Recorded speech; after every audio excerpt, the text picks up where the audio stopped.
ውድ ጠለስ ሚዲያ ቤተሰቦችና ታዳሚዎች ሰላም ጤና ይስጥልን። ይህ በጠለስ ሚዲያ ባሳየ ደርቤ የሚቀርበው የህዳር 2 ቀን 2018 ዓ.ም ይዘውትር ፕሮግራማችን ነው።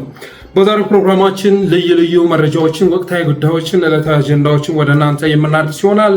የጠለስ ሚዲያ ሜምበር ሰብስክራይበር በመሆን ዝግጅታችንን ላይክ፣ ሼር እያደረጋችሁ ሌሎች በማጋራት እስከ ፕሮግራማችን ፍጻሜ ድረስ አብራችሁ ትቆዩ ዘንድ በአክብሮት ጋብዛለሁ። የጠለስ ሚዲያ ሜምበር ሰብስክራይበር ሞዴሬተር ጊፍተር በመሆን አስተዋጽኦ እያደረጋችሁ ያላችሁ እያበረታታችሁ ያላችሁ ወገኖችን በእጅጉ እያመሰገን ሌሎቻችሁም ዝግጅታችንን ማየት ከመጀመራችሁ በፊት ሰብስክራይብ አድርጉ በማለት በቀጥታ ወደ ዕለቱ ፕሮግራም እናልፋለን።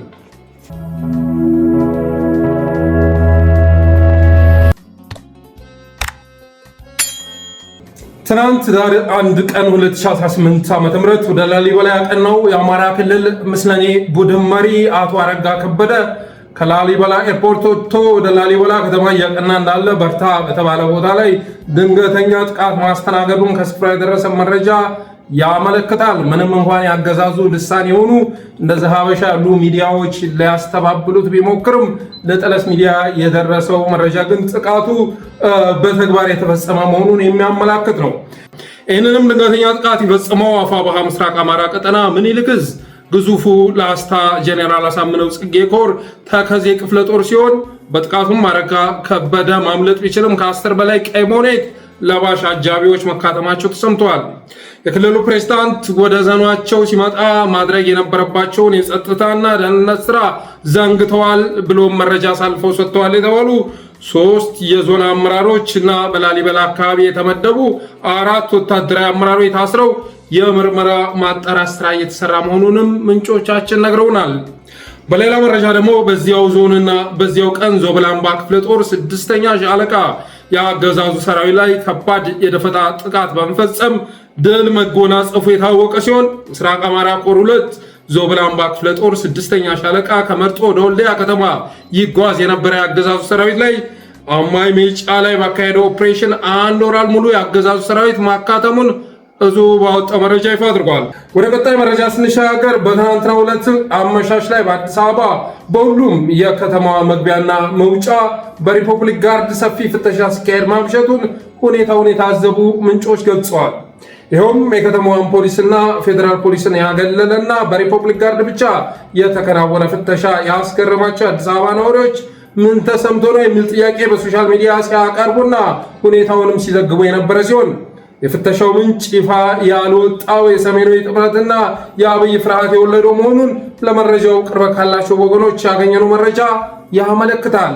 በዚህ ጉዳይ ላይ መረጃ ያደረሱን የጠለስ ምንጮች አብይን ወቅታዊ ስሜት ሲገልጹ ጠቅላይ ሚኒስትሩ ያኔ ወደ ስልጣን ከመጣበትና በህዝብ በሚወደድበት ጊዜ ሳይቀር በደህንነት ስሜት ፈንታ ፍርሃት የሚሰማው መጠንቀቅ ካለበት ቦታ በተጨማሪ ገጽታውን እየደበቀ ማደሪያውን መቀያየርና ራሱን ማሸበር ደስ የሚያሰኘው ቢሆንም ካለፉት 2 ዓመታት ወዲህ ግን ይህ አብይ ሁሉንም ጠላት አድርጎ የማየት አባዜና ከልክ ያለፈ ስጋት ወደ አእምሮ ጤና ጦት ተሸጋግሮ እያስቃዠውና እያቅበዘበዘው መሆኑን ብሎም የትናንቱን ፍተሻ ራሱን ለማረጋጋትና የውስጡን ሽብር ወደ ህዝብ ለማጋራት አቅዶ ያደረገው መሆኑን የተላከልን መረጃ ያመለክታል።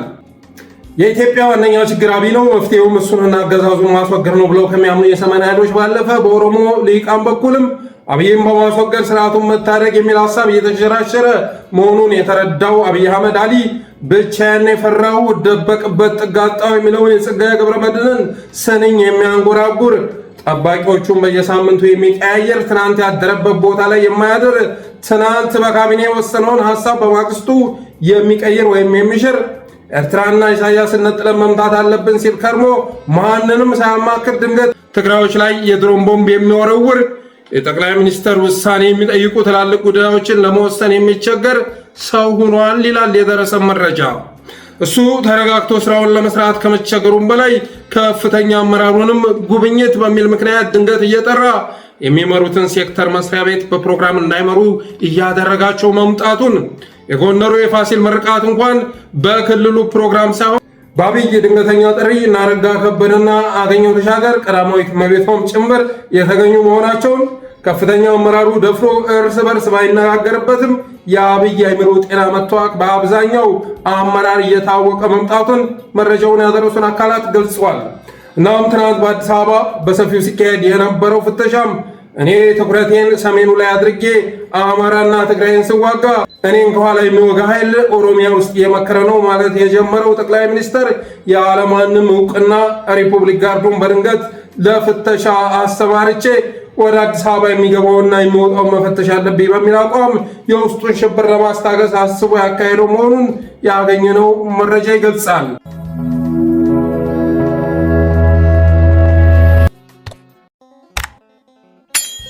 ጦር ስንሻገር በአሁኑ ሰዓት ላይ አገዛዙን በተለያየ መልኩ እየታገሉ ያሉ ኢትዮጵያውያን እየተበራከቱ ይገኛሉ።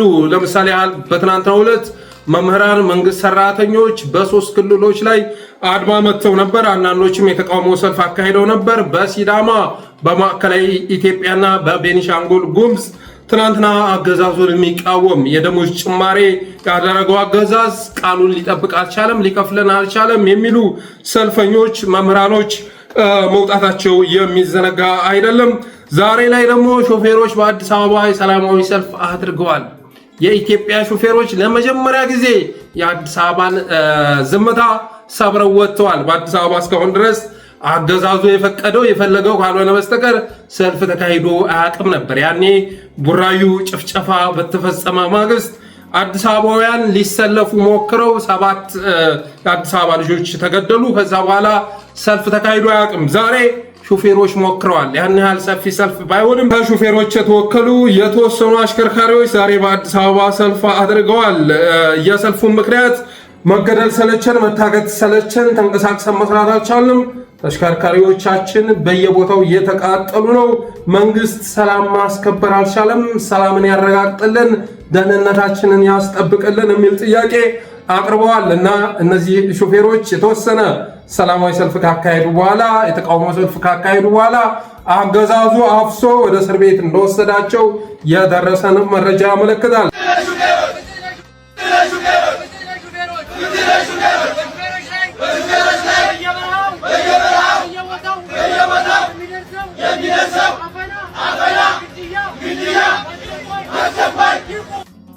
በተመሳሳይ መልኩ ትናንትና የሲዳማ መምህራን የተቃውሞ ሰልፍ ማካሄዳቸውን እና ትምህርት ቤት መዘጋቱን አድማ መምታታቸው የተነሳ ትምህርት ቤት መዘጋቱን ገልጸን ነበር። ማታ ላይ ቀኑ ሙሉ ተሰብስቦ የዋለው የሲዳማ ክልል ካቢኔ ከዛሬ ጀምሮ ክፍያ እንዲከፈል ወስኛለሁ የሚል ዜና በሶሻል ሚዲያ አማካኝነት አሰራይቶ ነበር። ዛሬ ግን ክፍያውን ሊከፍል ቀርቶ ያንን ሰልፍ አስተባብረዋል የተባሉ መምህራንን እየለቀመ ይገኛል። አገዛዙ መፍታት የሚችለው ችግር የለም። አሁን ላይ በኢትዮጵያ ካሉ ችግሮች መካከል አንዱን እንኳን መፍታት አይችልም። ያለው አቅም ማሰርና መግደል፣ መደብደብ ብቻ ነው። ሌላ መንግስት ለመባል የሚያስችሉ አቅሞቹን ሙሉ በሙሉ አጥቷል። ምክንያቱም ይሄ ነገር በጀት የሚያስፈልገው በመሆኑ የተነሳ በአንድ ቀን ስብሰባ የሚፈታ አይደለም። በጀት የማሰባሰብ ስራ መስራት ያስፈልጋል። አብይ አህመድ በአዲስ አበባ ከቅጣት 200 ቢሊዮን ብር መሰብሰብ የሚል እቅድ ያቀደው ወዶ እንዳይመስላችሁ ካዝናው ባዶ ስለሆነ ስለተራቆተ በአዲስ አበባም ጭምር በቀጣይ የሚከፈል ደሞዝ ባለመኖሩ የተነሳ ነው። የኢትዮጵያ መንግስት ሰራተኞች በዘመናቸው በታሪካቸው ደሞዛችን ላይከፈል ይችላል፣ የዚህ ወር ሊቀርብን ይችላል ብለው ማሰብ የጀመሩት በአብይ አህመድ ዘመን ነው። በኢትዮጵያ ታሪክ መንግስት ሰራተኞች ከስጋት ነፃ የሆነ ተመሳሳይ ህይወት በመኖር የሚታወቁ ነበር። የወር ገቢያችን ይቀርብናል ምናምን ብለው አይሰጉም ነበር ቢሮ ተገኝተው ስራቸውን እስከሰሩ ድረስ። በአብይ አህመድ ጊዜ ግን እዚህ ወር ደሞዝ ይመጣ ይሆን አይመጣ ይሆን እየተባለ መጨነቅ ተጀምሯልና የሲዳማ ክልል ዛሬ ጀምሬ ከፍላለሁ ካለ በኋላ ግን ቃሉን ሳይፈጽም ቀርቷል። ቤኒሻንጉል መተከል ዞን ወንበራ፣ ዳንጉ፣ ፓዊ ዛሬም ትምህርት ቤት ዝግ ነው። ቤኒሻንጉል ክልል ውስጥ አብዛኛው ትምህርት ቤት ዝግ መሆናቸውን፣ በኦሮሚያም ዛሬ የተለያዩ ቦታዎች ላይ በተለይ በቦረናና በኢሊባቡር ትምህርት ቤቶች መዘጋታቸውን የደረሰ መረጃ ያመለክታል። በአማራ ክልል በተመሳሳይ ያልተከፈላቸው ሴክተር መስሪያ ቤቶች አሉ፣ ያልተከፈላቸው ሲቪል ሰርቫንቶች አሉ። እነሱም ወደ ስራ ማቆም አድማ ለመግባት እየተነጋገሩ መሆኑን መረጃዎች አመላክተዋል። በ2018 አብይ አህመድ በታጣቂዎች በአማጽያን ትብብር ባይወገድ እንኳን በአመፅ መወገዱ አይቀርም። ኢኮኖሚው ከሱ ቁጥጥር ውጭ ሆኗል። አብይ አህመድም ይሄን ተረድቶ ሲሸበር የሚያትር ሆኗል። ትናንትና በአዲስ አበባ በአምስቱም በሮች ላይ ሪፑብሊክ ጋርድ አሰማርቶ ሲፈትሽ የነበረው ፌዴራል ፖሊሶችን የአዲስ አበባ ፖሊሶችን ማመን ባለመቻሉ የተነሳ ነው። ኦሮሞውም ጭምር ሊያስወግደኝ እየመከረ ነው ብሎ በመስጋቱ የተነሳ ነው። በሱ ትዕዛዝ በሱ መሪነት የተካሄደ ፍተሻ ነው የትናንቱ የአዲስ አበባ ፍተሻ እና አገዛዙም ይሄን ተረድቶ መሸበር ጀምሯል። እንኳን ክልሎችን ሊቆጣጠር ይቅርና በክልሎች ያለው የአማጽያን እንቅስቃሴ ልክ ክልሎች ከሱ ቁጥጥር ውጭ እንደሆኑ ሁሉ አዲስ አበባንም ከመዳፉ የሚቀማ እንቅስቃሴ እየመጣ መሆኑን ተረድቶ ሙሉ ቁጥጥሩን አዲስ አበባ ላይ ለማድረግ ሰፊ ስራ እየሰራ ይገኛል። ሆኖም ግን አዲስ አበባን ብቻ ይዞ መቀጠል አይቻልም። ሌላው ክልል ላይ ደሞዝ መክፈል አቅቶ መንግስት እኮ ፈረሰ። በቃ ደሞዝ መክፈል ካልቻልክ መንግስት ፈረሰ ማለት ነው። መንግስት የሚያስብለው ሲቪል ሰርቫንቱ ነው አይደለም? ጤና ላይ፣ ትምህርት ላይ፣ የተለያዩ ሴክተር መስሪያ ቤቶች ውስጥ ያለው ሲቪል ሰርቫንትም ጭምር ነው። ያ የመንግስት ሰራተኛ ከፈረሰ ደሞዝ መክፈል ካልተቻለ ወደ አድማ ከገባ አመራር ብቻውን መንግስቱ ነው ሊቀጥል አይችልም።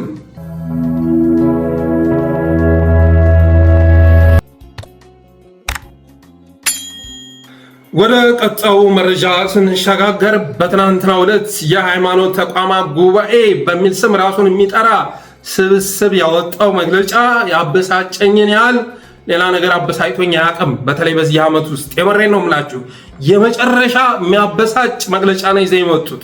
በዛ ልክ ህዝብን መናቅ፣ በዛ ልክ እግዚአብሔርን መናቅ፣ በዚያ ልክ እውነትን መካድ፣ ፍትህን መካድ ከሃይማኖት አባት የሚጠበቅ አይደለምና በህዝብ የሚታወቅ በመላው ኢትዮጵያ የሚታወቅ ሀቅ ለመድፈቅ በዛ ደረጃ ፈጠጥ ብለው መምጣታቸው በእጅጉ ነው ያበሳጨኝ እና ትናንት የሃይማኖት ተቋማት ጉባኤ ቫይረሱ ዘንድ በተከሰተው ሃይማኖትን መሰረት ያደረገ እልቂት ዙሪያ ያወጣው መግለጫ የሰጠው መግለጫ የእምነት መሪዎች ወይም አባቶች የሚባሉት እውነትን፣ ፍትህን፣ እግዚአብሔርን ወይም አላህን የካዱ መሆናቸውን የገለጸ ነው።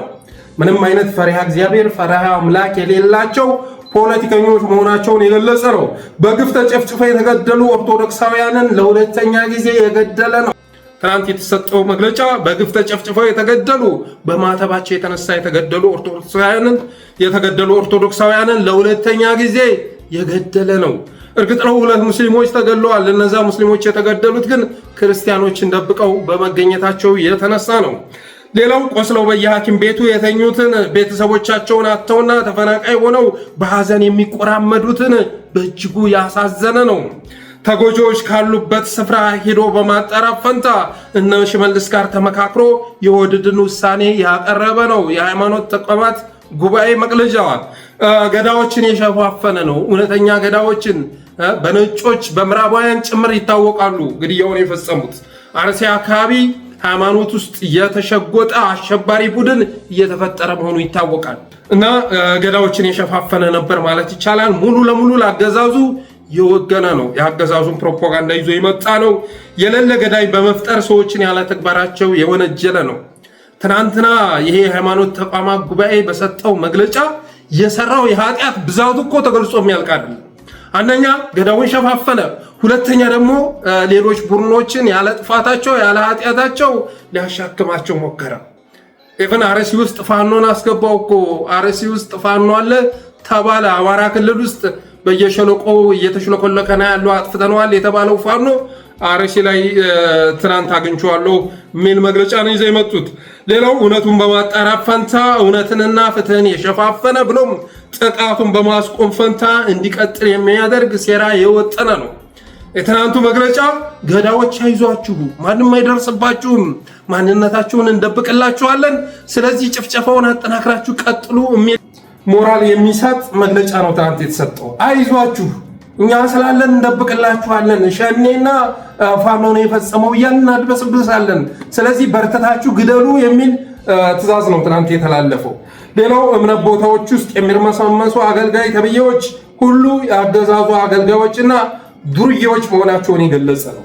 እምነት ቦታ ውስጥ የሚርመሰመሱ አገልጋዮች የእግዚአብሔር አገልጋዮች ሳይሆኑ የአብይ አገልጋዮች፣ የፕሮስፐሪቲ ጎስፕል አገልጋዮች መሆናቸውን የገለጸ ዱርዬዎች መሆናቸውን የገለጸ ነው። ከነሱ የባሰ ዱርዬ ኢትዮጵያ ውስጥ፣ ከነሱ የባሰ አጭበርባሪ ኢትዮጵያ ውስጥ የለም። ኢቭን ፖለቲከኞቻችን ራሱ በሞራል ከነሱ ይሻላሉ። ፖለቲከኞቹ እንኳን ከነሱ የበለጠ መግለጫ ሲያወጡ ሲሰጡ አልታዩም። የአርሲ ዞን አስተዳዳሪ ካልሆነ በስተቀር ሌሎቹ አንገታቸውን ደፍተው ነው ማለፍ የፈለጉት። ስለዚህ እነዚህ ሰዎች እምነት ቦታ ላይ የሚርመሰመሱ ሰዎች በሙሉ የአብይ አህመድ ካድሬዎች መሆናቸውን እየገለጸ ነው። ሌላ አባት ተብዬዎችንና ምዕመናንን ያቀያየመ መግለጫ ነው የተሰጠው። የሃይማኖት አባት የሃይማኖት መሪዎች የሚባሉ እንዲናቁ የመጨረሻ ሞራል የሌላቸው ከሃዲያን መሆናቸውን የሚገልጽ መግለጫ ነው የተሰጠው። የሃይማኖት አባት ተብዬዎችና መሪዎች ላይ ትልቅ ጥቃት ነው የተፈጸመው። ቢገባችሁም ባይገባችሁም አባቶች ትናንት የተፈጸመባችሁ ጥቃት እንዳይመስላችሁ።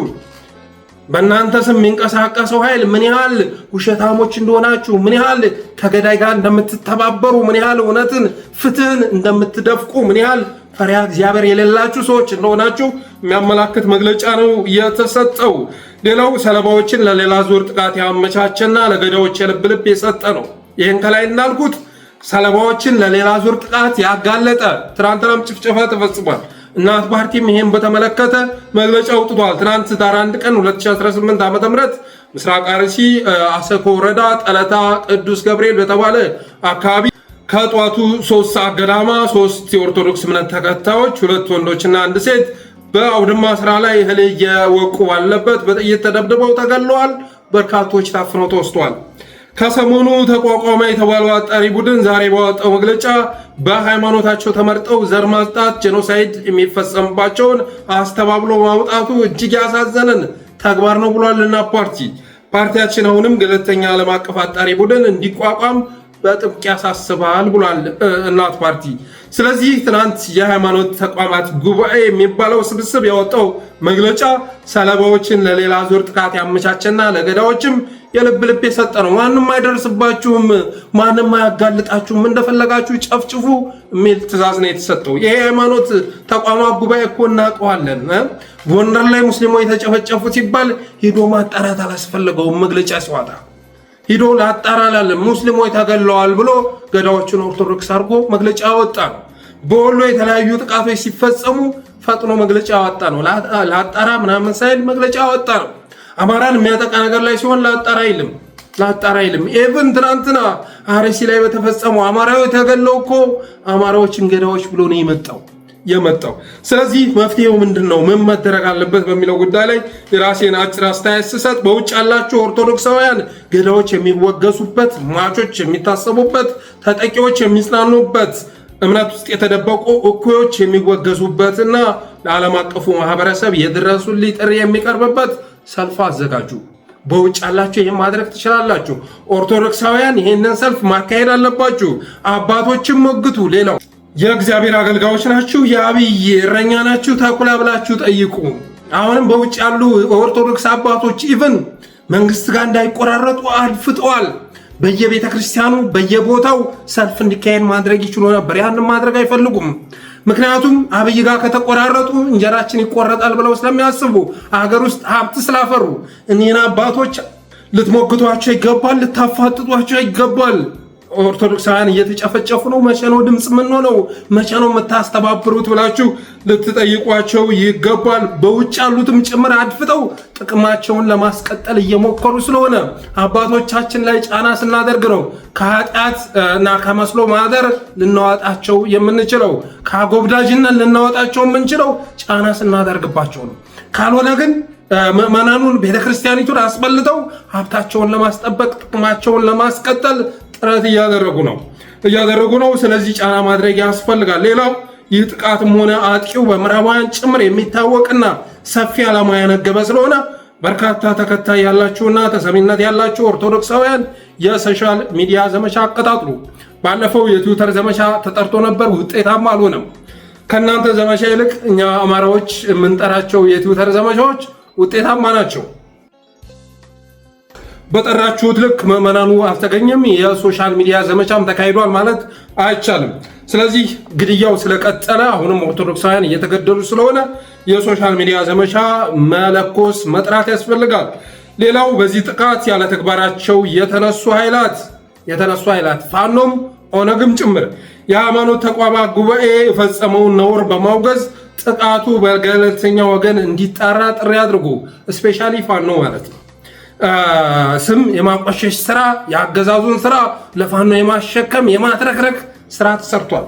ስለዚህ የሃይማኖት ተቋማት ጉባኤ የሚባለው የፖለቲከኞች ስብስብ የፈጸመውን ነውር ማውገዝ ያስፈልጋል። ከዛ ባለፈ ደግሞ ጥቃቱ በገለልተኛ ወገን እንዲጣራ ጥሪ ማድረግ ያስፈልጋል። በነገራችን ላይ የጄኖሳይድ ምርመራ ለማካሄድ እነዚህ አይነት ገለባ የሆነ ስብስብ ብቃቱም ይሁንታውም ፍቃዱም የለውም፣ አቅሙም የለውም። እንደዚህ አይነት ነገር ሳይንሳዊ የሆነ ጥቃት ይጠይቃል። ኮሚሽነር አዘጋጅተህ ተጎጂዎችን በሆስፒታል አነጋግረ ገለልተኛ የሆኑ ነገሮችን ተመልክተ መንግስት በዛ እንትን ውስጥ የነበረውን ተሳትፎ በአግባቡ ለይተ ጥቃቱ ስርዓታዊ በሆነ መንገድ የተፈጸመ ነው አይደለም የሚለውን ነገር ሳይንቲፊክ የሆነ ሪሰርች ሰርተ ነው ልታወጣ የሚገባው። እነሱ ግን ያንን ሊጠሩ ይቅርና ያንን ሊያጣሩ ሊመረምሩ ይቅርና የጄኖሳይዱ ተባባሪ ሆነው ነው የተገኙት።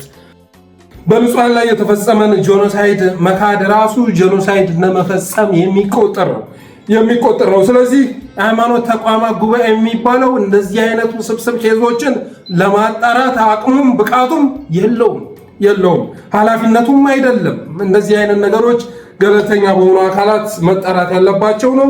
ስለዚህ በውጭ ያላችሁ ኦርቶዶክሳውያን በዚህ ጉዳይ ላይ ሲሰሩበት ይገባል። በተረፈ ግን እነ ዳንኤል ክብረት ሲናገሩት የነበረው ሲክዱት የነበረው ነገር ነው ትናንት የተፈጸመው።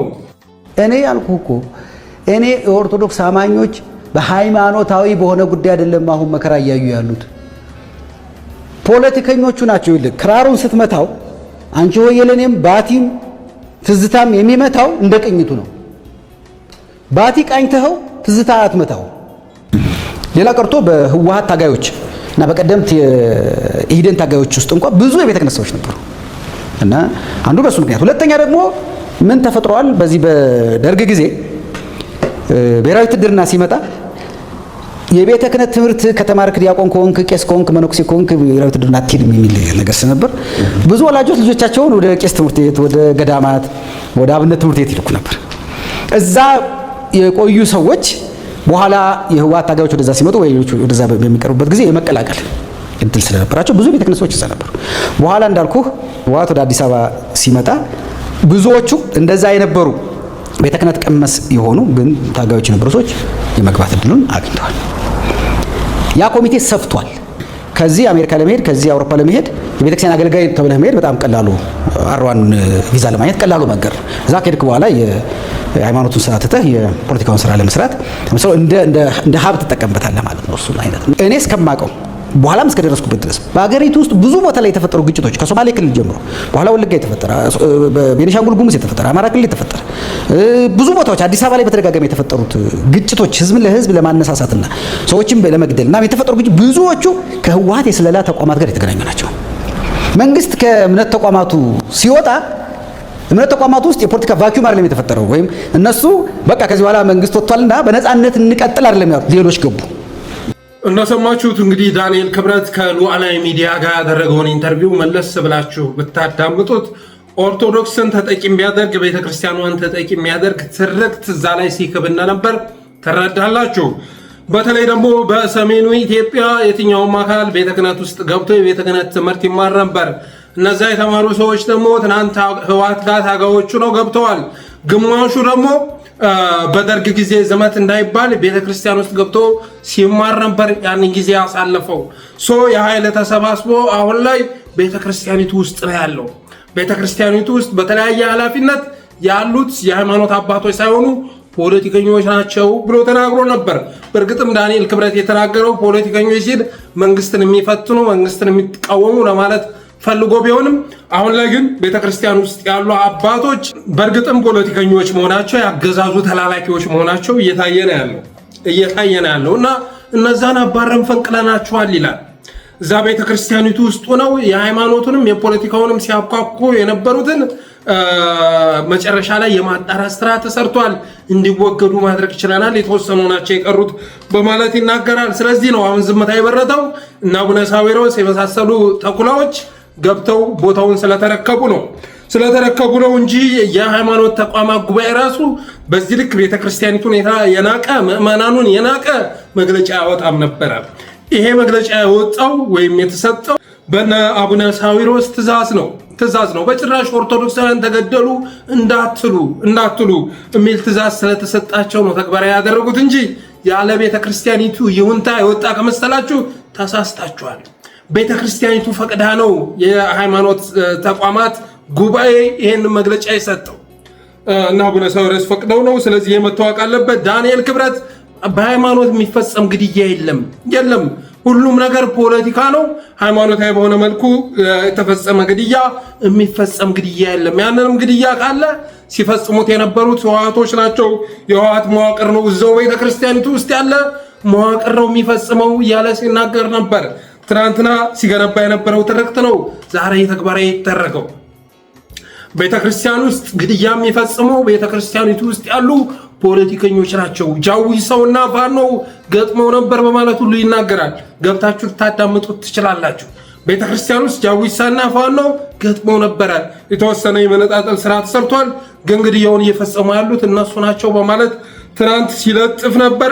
የሃይማኖት ተቋማት ጉባኤ የሚባለውም ዛሬ ያወጣው መግለጫ ትናንት ዳንኤል ክብረት በሉዓላዊ ሚዲያ ሲናገረው የነበረውን እንደሆነ ትረዳላችሁ።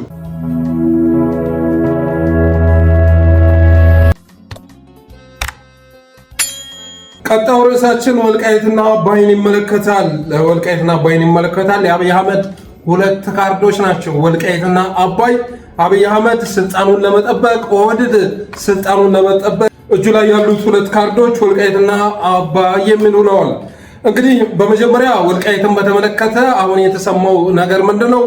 ህወሓቶች በአፋር በኩል ከመጡ በኋላ በአፋር በኩል ብቅ ብለው ኃይለኛ የሆነ ጥቃት ፈጽመው በተለይ ደግሞ ቲፒኤፍ የሚባለው ላይ ማለት ነው እሱም መጥተው ከተመለሱ በኋላ አብይ አህመድ ደንግጧልና የአውሮፓ ህብረቶች ጋር በቀጥታ ደውሎ አደራድሩኝ ወልቃይትን ላስረክባቸው ማለቱ ተሰምቷል። ይህንን ወልቃይት ላይ ያሉ አመራሮች ሰምተው ይሆን አይሆን አላውቅም። ግን የወጣው መረጃ የሚያመላክተው ለጠለስ ሚዲያ የደረሰው መረጃ አብይ አህመድ ወልቃይትን እሰጣችኋለሁ በምትኩ እነሱ ኤርትራና ፋኖ ጋር መስራታቸውን ያቁሙልኝ ማለቱ ተሰምቷል። ይሄን አያደርግም ብላችሁ አታስቡ። ብዙዎች እንደሚያወሩት አይደለም። ቲዲኤፍ የሚባለው ኃይል አሁንም ዘመናዊ መሳሪያ ያለው አባቴ በኤርትራ በኩል እንደ ጉድ አስገብቷል። እንደ ጉድ ማለት ነው። እና ዘመናዊ መሳሪያ የታጠቀ ትልቅ ጉልበት ያለው ኃይል ነው። እና ባለፈውም ባልታሰበ ቅጽበት ውስጥ ነው ቲፒኤፍ የሚባለውን ምሽክ አድርጎት የተመለሰው። በጣም በሚገርም ፍጥነት ቲፒኤፍን አመድ አድርጎ ነው የተመለሰው። ግማሹን ወደሱ የሚገባውን አስገብቶ የሚካተመውን አካትሞ የሚበተነውን በታትኖ አጥፍቶታል። የት እንዳሉ አሁን አይታወቁም። እና ቢፈልግ ኑሮ የኢትዮ ጅቡቲ መስመርንም በአጭር ጊዜ ውስጥ መቆጣጠር ይችል ነበረ። አብይ አህመድ የቲዲኤፍን ኃይል ተረድቷል እና እያበቃለ መሆኑን ገብቶታል። ቲዲኤፍ ከመጣ ፋኖ ትናንትና ጀኔራል ተፈራ የተናገረውን አይታችኋል። ከሰም ወደ ኮር አድርጓል። ትልልቅ ስራዎች እየተሰሩ ነው ፋኖ ውስጥ። ዘመነ ካሴ የሚለው ጩኸት የበረታው ዘመነ ትልቅ ስራ እየሰራ ስለሆነ ነው። አርበኛ ዘመነ ካሴ በጣም ለውጥ የሚያመጣ ስራ እየሰራ መሆኑ ስለተረዱ ነው። ታሞ መቀሌ ሆስፒታል ገብቶ ምናምን እያሉ እዚህ ቦታ ላይ ብሎ እንዲወጣ ጥሪ እያደረጉለት የሚገኘው። በዚህ ላይ ቲዲኤፍ ሲጨመር የአብይ አህመድ ስልጣን ያበቃለታል። አንተ ማመን አለማመን ትችላለህ። አብይ አህመድ ግን ይሄንን ተረድቷል። ይሄንንም ስለተረዳ ወደውኑ የአውሮፓ ህብረት ጋር ደውሎ ወልቃይትን ያስረክባችኋል፣ ከኤርትራና ከፋኖ ጋር መስራታቸውን ያቁሙልኝ ማለቱ ተሰምቷል። አብይ አህመድ ይሄን ለማድረግ የሚጨንቀው አይደለም። ብዙ ክደት የፈጸመ ሰው ነው። ትናንትና እኮ በጠራራ ፀሐይ በሰላማዊ መንገድ ሲታገል የነበረውን በቴ ኡርጌሳን አስሮ የፍጥኛ አስሮ ገሎ መንገድ ላይ የጣለ ሰው እኮ ነው። ሃጫሉ ሁንዴሳን ያህል የኦሮሞ አይከን የሆነ አርቲስት የገደለ ሰው እኮ ነው። እና ኢታማዦር ሰዓረ መኮንንን ነገዛይ አብርሃን እኮ ቤታቸው ውስጥ ገብቶ የገደለ ጉድ እኮ ነው። ስልጣኑን ለመታደግ የማያደርገው ነገር የለም። የአማራ ልዩ ኃይል ስንቱን ትናንትና የአማራ ፋኖ ሲጠቀምና አልነበረ? በጠራራ ፀሐይ ድንገት አቋሙን ቀይሮ ፊቱን አጥቁሮ መጥቶ የያዛችሁን ጥቁር ኩላሽ ሲመለከት መከላከያው ያሟል እያለ በብስጭት ሲናጥ የነበረ ሰው እኮ ነው። ወዲያው ከትግራይ ሹልክ ብሎ መጥቶ አማራን ሲወጋ ያየነው ጉደኛ ፍጥረት እኮ ነው አብይ አህመድ ማለት። እና ይህን ሁሉ ክህደት የፈጸመ ለኦሮሞም ለማንም የማይታመን ግለሰብ ለአንተ የወልቃይት ምድር ብሎ ወንበሩን የሚሰጥ ይመስልሃል ወይ? እና ጥቅም ይመዝናል አብይ አህመድ። የተከዜ ዘበን ከመጠቀምና ቲዲኤፍን ከመጠቀም የቱ ይጠቅመኛል የሚለው ይመዝናል። ከአማራውና ከትግራይ ወንበሬ የሚታደግልኝ የቱ ነው ብሎ ያስባል። የበለጠ መስሎ ከታየው ዞር በል ይልሃል፣ አብሮ ይመጣብሃል፣ ይዘምትብሃል። ስለዚህ ለእኔ የደረሰኝ መረጃ ከታማኝ የመረጃ ምንጭ የተገኘ ነው። የአውሮፓ ህብረትን አሸማግሉኝ፣ አደራድሩኝ፣ ወልቃይት እንስጣቸው፣ ራያ እንስጣቸው፣ ከፋኖና ከኤርትራዎች ጋር መስራታቸውን ያውቁምልኝ ብሎ መጠየቁ ተሰማ።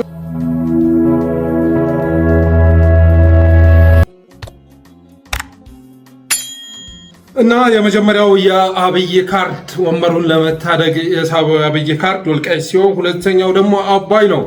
አባይን በተመለከተ የግብፅን ፍላጎት ማሟላት ብሎ አብይ አህመድ አቅዷል። እንግዲህ ግብፅ ከአባይ የውሃ ፍሰት የምትጠይቀው ወደ 55 ቢሊዮን ሜትር ኪዩብ አካባቢ ነው በየዓመቱ የሚያስፈልጋት የውሃ መጠን፣ ወተር ሴኩሪቲ የሚባለው ማለት ነው። ያ እንዲፈረምላት ትፈልጋለች። እስካሁን ድረስ ልተሰካው ያልቻለችው ግን የምትፈልገው ያ ፊርማ እንዲፈረምላት ከአባይ ወንዝ የምትፈልገው የውሃ መጠን እንዲፈረምላትና እሱን የማይጎዳ ነገር እንዲካሄድ ትፈልጋለች። ስለዚህ አብይ አህመድ እሱም መፈረም አስቧል። ግብፅ የምትፈልገውን 55 ቢሊዮን ሜትር ኩብ ውሃ እሱን አልቀንስም አላጓድልም ብሎ ተፈራርሞ ቀይ ባህር ላይ ግን እሱ ተጠቃሚ የሚሆንበት መንገድ ላይ ደግሞ ግብፅ ድጋፍ እንድታደርግለት ይፈልጋል። እንግዲህ ይሄ የአብይ ቅዠት ነው። በሌላ መልኩ ደግሞ ግብፅ ወደ ጅቡቲ አቅንታ የወደብ ስምምነት መፈረሟ ተሰምቷል። ኢትዮጵያን እየከበበች ነው። በተለያዩ አቅጣጫዎች ላይ ኢትዮጵያን እየከበበች ነው። ሶማሊያ ገብታለች። አሁን ደግሞ ወደ ጅቡቲ አቅንታ የወደብ ስምምነት ማካሄዷ ተሰምቷል በትናንትናው ዕለት እና ኢትዮጵያን እየከበበች ነው በተለያየ አቅጣጫ። ግብፅን ስንመለከት ሶማሌ እንድትመጣ አብይ አህመድ መንገድ ጠርጎላታል። ዛሬ ደግሞ ጅቡቲ ገብታለች። ስለዚህ ግብፅ በራሷ መንገድ እየተጓዘች ነው። ያንን የውሃ ጥቅሟን ለማስከበር በራሷ መንገድ እየተጓዘች ነው። አብይ አህመድ ግን ግብፅ የምትፈልገውን የውሃ ፍሰት እሱን ለመስጠትና ቀይ ባህር ላይ ተጠቃሚ የሚሆንበትን አሰላለፏን ከኢትዮጵያ ጋር የምታደርግበትን ከእሱ አገዛዝ ጋር የምታደርግበትን ሁኔታ ለመፍጠር እየተፍገመገመ መሆኑን የደረሰ መረጃ ያመለክታል። ከዚህ በፊትም በረከት በላይነህ መጥቶ አንድ ሚዲያ ላይ መጥቶ ይህንን ጉዳይ ጠቆም አድርጎ ሂዶ ነበር። አሁን የዚህ አባይንም ምናምን ኬዝ በኋላ እናነሳው እንችላለን። ከግብፅ ጋር የሚቀር ድርድር አለ አይደል? ሁሉም እንደሚለው ውሃ ለቃቂ ይባላል። ውሃ መልቀቅና ኦፕሬሽን ነው። አሁን እሱ ኢሹ ለድርድር ሊመጣ ይችላል። በነገራችን ምንም የሚገርም ነገር የለው። ወደብን ምናምን ሴኩሪቲ ታርክ ትችላል። ስቲል ፓወር አለ ነው ማለት በብዛትና ይሄን ነው የሚመስለው እንትኑ እንደሰማችሁ ነው። እና በረከት በላይነህ በአንድ ወቅት ጠቆም የሚያደረገው ነገር አሁን ላይ አብይ አህመድ እሱን ይዞ ግብፅ ጋር ለመፈራረም ጥረት እያደረገ መሆኑን የደረሰ መረጃ ያመለክታል። እስካሁን ድረስ በግብፅ በኩል የተሰጠው ምላሽ ባይታወቅም፣ በተረፈ ግን ግብፅ በታሪክ ማለት ነው በአብይ አህመድ ልክ ኤጀንት ልታገኝ አትችልም። በአብይ አህመድ ልክ ኢትዮጵያን የሚያዳክም ኢትዮጵያን የሚበታትን የሚያንኮታኩት መሪ ልታገኝ አትችልም።